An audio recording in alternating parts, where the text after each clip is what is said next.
Assalamualaikum warahmatullahi wabarakatuh. Kita kembali lagi dengan pembelajaran IPA. Materi pada pagi ini yaitu hukum Newton. Kemarin sudah mencatat ya 2 minggu yang lalu mungkin ya, saya lupa. Nah, kita akan pelajari lagi hukum Newton. Ini adalah video penjelasannya karena kemarin kita sudah merangkum tapi belum ada penjelasan ya. Gaya, kita mulai dulu dari gaya. Apa tuh gaya itu? Gaya ini sejatinya adalah tindakan yang berupa tarikan atau dorongan. Nah, kalau kita narik pintu, dorong meja, nah itu juga kita dikatakan memberikan gaya kepada benda tersebut. Nah, dampak gaya pada benda yang dikenainya yaitu ada 4. Yang pertama, perubahan bentuk. Misalkan kalau ada tanah liat, kita tekan-tekan, nah itu kan bisa bentuknya berubah atau mobil yang melaju kencang nabrak tiang listrik, nah kan penyok. Nah itu bisa, gaya itu bisa merubah bentuk benda. Kemudian ada perubahan arah gerak. Misalkan ada bola yang ditendang, kemudian ditendang lagi, arahnya juga berubah. Misalkan ada seorang pemain sepak bola mengumpan ke temannya, sama temannya disundul mengarah ke gawang. Nah, itu artinya gaya bisa mengubah arah gerak benda. Yang ketiga, menyebabkan pergerakan jika semula benda diam. Maksudnya gimana? Misalkan ada bola diam, ditendang, kan bergerak. Nah, itu namanya menyebabkan pergerakan. Kebalikannya, benda yang diam sebelumnya dapat bergerak. Menyebabkan benda diam jika sebelumnya benda itu bergerak. Contohnya apa? Ada mobil tadi yang melaju kencang, nabrak tiang listrik, mobilnya berhenti toh. Nah, jadi ini dampak-dampak dari gaya yang bisa terjadi pada benda yang dikenainya. Mungkin kalau di LKS ada sedikit ya, nggak selengkap ini, seperti itu. Bisa dicatat. Biasanya soal-soal seperti ini muncul di ulangan semester ya. Jadi silakan dipelajari dan dicatat. Oke, kita lanjutkan. Satuan dari gaya apa? Newton. Jadi gaya itu satuannya Newton, disimbolkan dengan huruf N besar. Tapi ada satuan yang lain lagi namanya din dan ini kilogram meter per sekon kuadrat. 1 Newton itu 10/5 din. 1 Newton itu sama dengan 1 kilogram per meter sekon kuadrat. Tetapi satuan paling umum dari gaya itu adalah Newton. Seperti itu ya. Jenis gaya berdasarkan sifatnya. Nah, itu gaya sentuh. Gaya yang bekerja pada benda dengan titik kerja berada pada permukaan benda. Contohnya apa toh? Gaya gesek, gaya otot, gaya mesin, alias gaya yang bisa dirasakan, bukan dirasakan ya. Alias gaya yang bisa dilihat lah ya. Gaya gesek, gaya otot, dan gaya mesin. Kemudian gaya tak sentuh atau gaya yang titik kerjanya tidak bersentuhan dengan benda. Contohnya gaya magnet, gaya gravitasi. Kan ini tidak bisa kita lihat semua kan, gaya magnet sama gaya gravitasi. Ada juga gaya listrik, tapi bisa kita rasakan. Seperti itu ya. Tidak bisa dilihat dan tapi bisa dirasakan, namanya gaya tak sentuh. Itu 2 jenis gaya. Oke, dilanjutkan. Sekarang kita masuk resultan gaya. Apa tuh resultan gaya? Jumlah total gaya yang bekerja pada sebuah benda disimbolkan dengan huruf sigma. Ini namanya sigma ya. Nah, ini seperti apa ini huruf? Seperti angka 3 terbalik mungkin ya. Sigma F itu namanya resultan gaya. Contoh yang pertama, gaya saling sejajar dan searah. Nah, misalkan ini ada balok ditarik oleh 2 gaya F1 sama F2. Ini namanya gayanya sejajar dan searah, sama-sama ke kanan. F1 sama F2. Terus ditanyakan, berapakah resultan gaya yang bekerja? Nah, biasanya dalam menghitung gaya itu ada kesepakatan kalau yang ke kanan itu dijumlah, kalau yang ke kiri itu dikurangi. Karena gayanya sama-sama ke kanan, maka ini nanti nilainya jadi positif semua. Nah, ini sigma F atau resultan gaya adalah F1 tambah F2, 10 Newton tambah 30 Newton. Tambah 20 Newton, hasilnya 30 Newton. Arahnya ke kanan. Ya.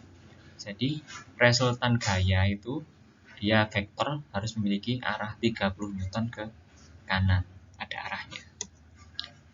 Kemudian gaya yang saling sejajar dan berlawanan arah. Nah, ini ada balok ditarik oleh 2 gaya, satunya ke kanan F1 20 Newton, satunya ke kiri F2 10 Newton. Berapa resultan gaya yang bekerja? Nah, tadi ada kesepakatan ya. Kalau misalkan gaya ke kanan itu positif, gaya ke kiri itu negatif. Jadi Kalau kita ngitung resultan gaya itu gaya yang ke kanan, jumlah gaya ke kanan dikurangi jumlah gaya yang ke kiri. Biasanya seperti itu ya, biar mudah kalau gitu. Jadi sigma F-nya apa? F1 yang ke kanan dikurangi F2 yang ke kiri 20 dikurangi ya, ini bukan ditambah, dikurangi 10 Newton, hasilnya 10 Newton ke arah kanan. Karena hasilnya positif, dia arahnya ke kanan. Nah, itu tadi kita sudah belajar tentang resultan gaya atau jumlah gaya yang bekerja pada benda. Oke, kita lanjutkan ke hukum Newton 1. Apa tuh hukum Newton 1? Hukum Newton 1 ini menyatakan bahwa sebuah benda akan mempertahankan keadaannya selama resultan gaya yang bekerja pada benda tersebut bernilai 0.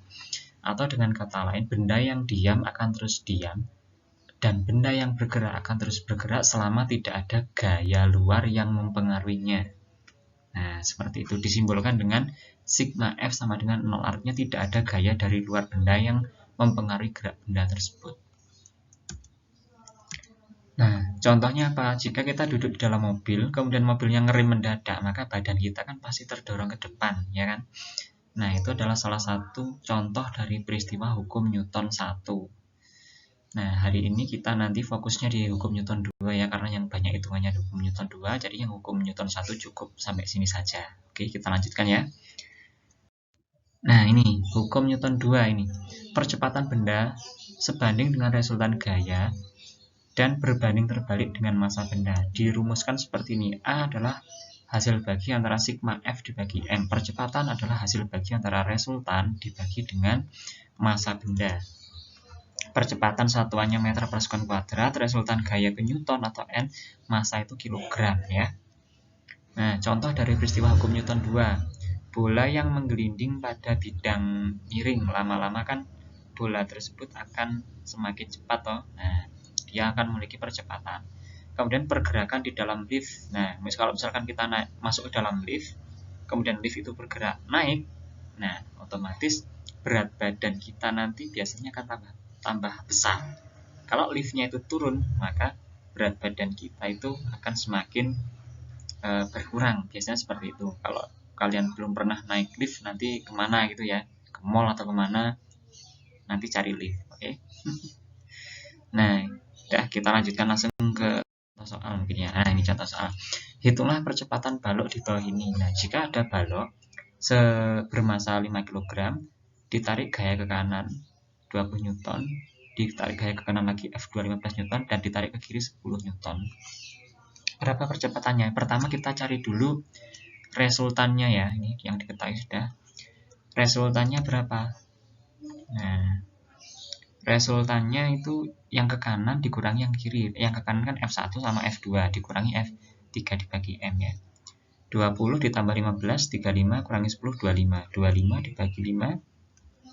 Nah, 5 meter per sekon kuadrat. Jadi percepatannya nanti 5 meter per sekon kuadrat ke arah kanan. Karena bergeraknya nanti akan ke kanan ya.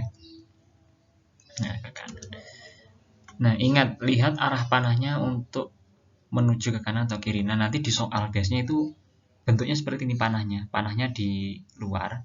Bisa juga nanti panahnya itu kebalikannya. Misalkan bentuknya kayak gini, tapi panahnya nanti di sini mepet ke balok. Jadi kalau misalkan pengen lihat gaya itu arahnya kanan atau kiri, lihat ini arah panah dari yang ditunjuk di soal itu kemana arah panahnya. Nah, kalau misalkan ada dari sini ada panah ke sini, panahnya nempel ke sini, berarti kan gayanya kan dari kiri ke kanan. Kalau seperti ini kan ditarik dari kanan ke kiri. Ini juga ditarik. Tapi kalau gaya kan nggak selamanya tarikan, bisa juga dorongan. Makanya kalau lihat soal, amati betul arah panahnya ini ke kanan apa ke kiri. Seperti itu ya. Nah ini soal untuk hari ini tugasnya, hitunglah resultan gaya yang bekerja pada balok di bawah ini. Ini ada soal yang pertama, cukup kalian hitung resultannya berapa. Kemudian berapakah percepatan yang dialami balok tersebut. Setelah kalian hitung resultannya, hitunglah percepatan yang dialami ya. Oh maaf, ini soal yang kedua. Setelah ini nanti, setelah nomor 1 resultan, nomor 2 itu menghitung percepatan dari soal yang kedua. Ada gaya ke kanan sama massanya 60 gram. Udah. tugas kalian cukup mudah, tidak sulit kan? Selamat mengerjakan. Assalamualaikum warahmatullahi wabarakatuh.